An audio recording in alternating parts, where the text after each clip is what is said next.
আসসালামু আলাইকুম রহমতুল্লাহি ওয়া বারাকাতুহু। কেমন আছেন সবাই? আমি বর্তমানে বাংলাদেশের নবনির্বাচিত প্রধানমন্ত্রী জনাব তারেক রহমানের উদ্দেশ্য করে আমার একটা ভিডিও বার্তা। আমি ওনাকে বলবো,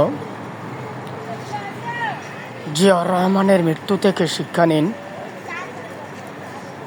আপনার বর্তমানে মন্ত্রিসভা পরিবর্তন করুন,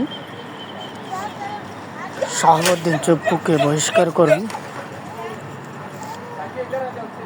প্রফেসর ডক্টর ইউনূস স্যারকে রাষ্ট্রপতি করুন।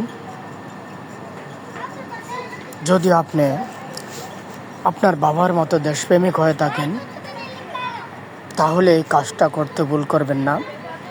বর্তমানে আপনার যেই মন্ত্রিসভা আছে সেই মন্ত্রিসভা পরিবর্তন করুন,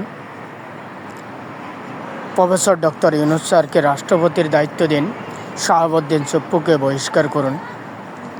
এটা হবে আপনার জন্য দেশপ্রেমিক এবং বাংলাদেশের প্রধানমন্ত্রী হিসাবে আপনার প্রথম ধাপের কাজ।